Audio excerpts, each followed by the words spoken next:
Sesaat lagi kita akan menyimak materi pembelajaran pendidikan agama Islam.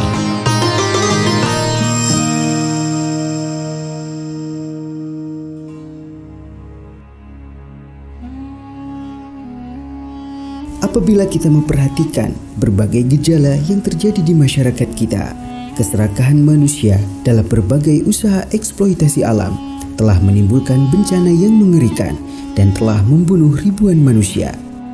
Angka kriminalitas makin menanjak tinggi, berjalan seiring dengan perilaku korupsi yang mungkin lebih tinggi. Pada sisi lain, sebagian masyarakat hidup dengan perasaan sensitif, saling curiga, beringas, egois, dan individualis.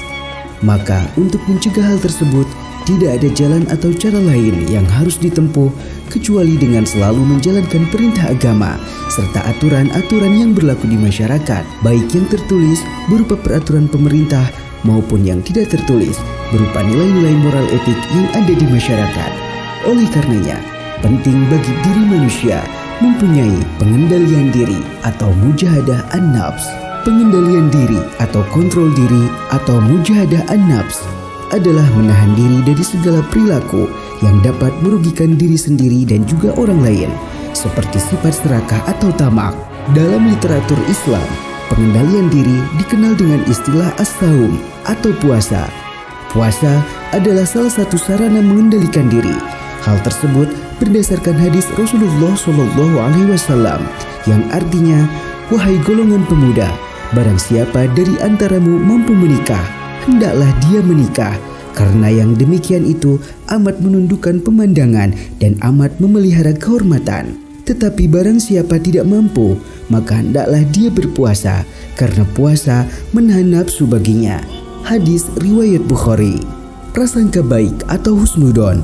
Prasangka baik atau husnudon berasal dari kata Arab yaitu husnu yang artinya baik dan kata dhon yang artinya prasangka. Prasangka baik atau positive thinking dalam terminologi Islam dikenal dengan istilah husnudon. Secara istilah, husnudon adalah sikap orang yang selalu berpikir positif terhadap apa yang telah diperbuat oleh orang lain. Lawan dari sifat ini adalah buruk sangka atau su'udon, yaitu menyangka orang lain melakukan hal-hal buruk tanpa adanya bukti yang benar. Dalam ilmu akhlak, husnudon dikelompokkan ke dalam 3 bagian, yaitu husnudon kepada Allah Subhanahu wa Ta'ala, husnudon kepada diri sendiri, dan husnudon kepada orang lain. Prasangka baik adalah sifat sangat penting dimiliki oleh setiap orang yang beriman. Sebaliknya, prasangka buruk adalah sifat yang harus dijauhi dan dihindari. Sebagaimana firman Allah Subhanahu wa Ta'ala dalam Al-Quran surat Al-Hujurat ayat 12 yang artinya, "Wahai orang-orang yang beriman, jauhilah banyak dari prasangka. Sesungguhnya sebagian prasangka itu dosa, dan janganlah kamu mencari-cari kesalahan orang lain, dan janganlah ada di antara kamu yang menggunjing sebagian yang lain. Apakah ada di antara kamu yang suka memakan daging saudaranya yang sudah mati? Tentu kamu merasa jijik, dan bertakwalah kepada Allah. Sesungguhnya Allah Maha Penerima Tobat, Maha Penyayang."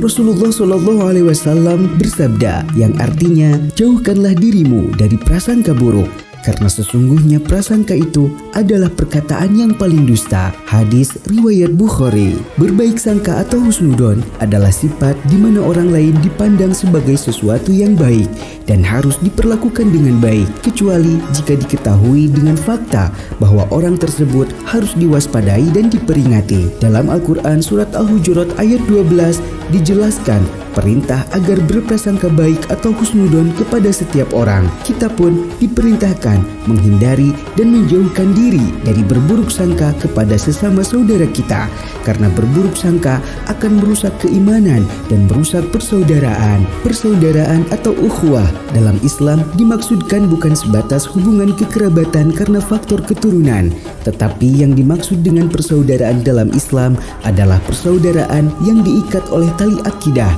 dan persaudaraan karena fungsi kemanusiaan. Kedua persaudaraan tersebut sangat jelas dicontohkan oleh Rasulullah SAW, yaitu mempersaudarakan antara kaum muhajirin dan kaum ansor, serta menjalin hubungan persaudaraan dengan suku-suku lain yang tidak seiman dan melakukan kerjasama dengan mereka. Allah Subhanahu wa taala berfirman dalam Al-Qur'an surat Al-Anfal ayat 72 yang artinya sesungguhnya orang-orang yang beriman dan berhijrah serta berjihad dengan harta dan jiwanya pada jalan Allah dan orang-orang yang memberikan tempat kediaman dan memberi pertolongan kepada orang-orang muhajirin, mereka itu satu sama lain saling melindungi. Dan terhadap orang-orang yang beriman tetapi belum berhijrah, maka tidak ada kewajiban sedikit pun atasmu melindungi mereka sebelum mereka berhijrah. Akan tetapi jika mereka meminta pertolongan kepadamu dalam urusan pembelaan agama, maka kamu wajib memberikan pertolongan kecuali terhadap kaum yang telah ada perjanjian antara kamu dengan mereka, dan Allah Maha melihat apa yang kamu kerjakan. Firman Allah pada ayat tersebut melukiskan bahwa kaum muhajirin dan ansor saling melindungi satu sama lain. Itulah wujud dari persaudaraan. Allah Subhanahu wa taala juga berfirman dalam Al-Qur'an surat Al-Hujurat ayat 10 yang artinya sesungguhnya orang-orang mukmin itu bersaudara. Karena itu, damaikanlah antara kedua saudaramu yang berselisih dan bertakwalah kepada Allah agar kamu mendapat rahmat. Pada ayat tersebut Allah Subhanahu wa taala menegaskan dua hal pokok. Pertama, bahwa sesungguhnya orang-orang mukmin itu bersaudara. Kedua, jika terdapat perselisihan antar saudara, kita diperintahkan oleh Allah Subhanahu wa taala untuk melakukan islah atau upaya perbaikan atau perdamaian. Rasulullah SAW bersabda yang artinya, demi Allah yang menguasai diriku, seseorang di antara kalian tidak dianggap beriman kecuali jika dia menyayangi saudaranya sesama mukmin sama seperti dia menyayangi dirinya sendiri. Hadis riwayat Bukhari. Selain itu, Rasulullah SAW juga menegaskan, seorang muslim adalah orang yang lidah dan tangannya tidak menyakiti muslim lain, dan orang yang berhijrah adalah orang yang meninggalkan semua larangan Allah. Hadis riwayat Bukhari. Dalam hadis lain, Rasulullah bersabda yang artinya perumpamaan orang-orang mukmin dalam saling mencintai, saling mengasihi, dan saling menyayangi seperti satu tubuh. Apabila satu organ tubuh merasa sakit, akan menjalar kepada semua organ tubuh, yaitu tidak dapat tidur dan merasa demam. Hadis riwayat Muslim. Terima kasih telah mengikuti pembelajaran hari ini.